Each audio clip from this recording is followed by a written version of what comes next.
It's 6:03 here, Tuesday, July 16th, 78 degrees. Another excessive heat warning today. Highs will be around 100. It'll feel like 110.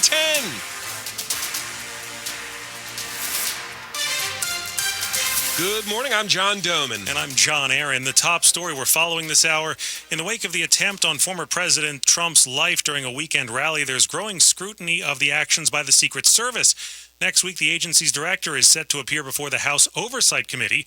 WTOP's Shayna Estulin spoke with a former member of the service who also has questions. I'd like to know what kind of package of resources were deployed. Former Secret Service Special Agent Matt Doherty says he wants to know if former President Trump was considered a former president or a presidential candidate, which he says would afford him a higher level of protection. Technically, he's not a candidate nominee until the convention, but it's not like 12 candidates were being protected and coming into the convention wondering who's going to get the nomination. Doherty says he was alarmed to learn there was no one manning the rooftop from where the shots were fired. He did, however, commend the agents on stage who whisked the former president to safety. Shayna Estulin, WTOP News. A congressional investigation into the assassination attempt on former President Trump is about to begin, and it starts with the Secret Service. WTOP's Mitchell Miller today on the Hill. Arkansas Republican Congressman Steve Womack says it's important for lawmakers to review exactly what happened in Pennsylvania. We need to have hearings. We need to understand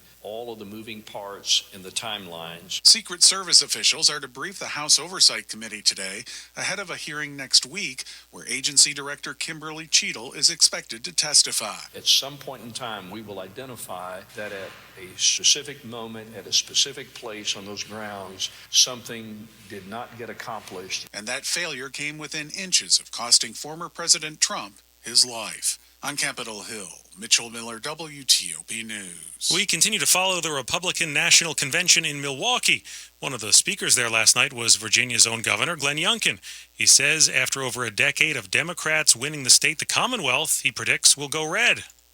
After 12 years of only electing Democrats statewide, in November 2021, Virginians elected a Republican outside businessman as their 74th governor.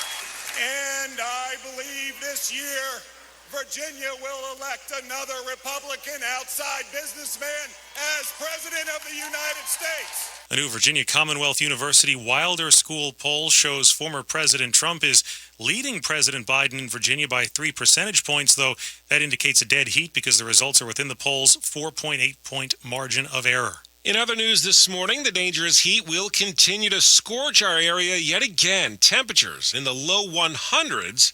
Here's 7 News First Alert meteorologist Brian Vandegraff with more. This is some of the highest heat we've had around here in years. You have to head back to 2012 for some of this heat that we've been experiencing as of late. Today could be our 4th 100-degree day of the year. It'll be our 3rd consecutive.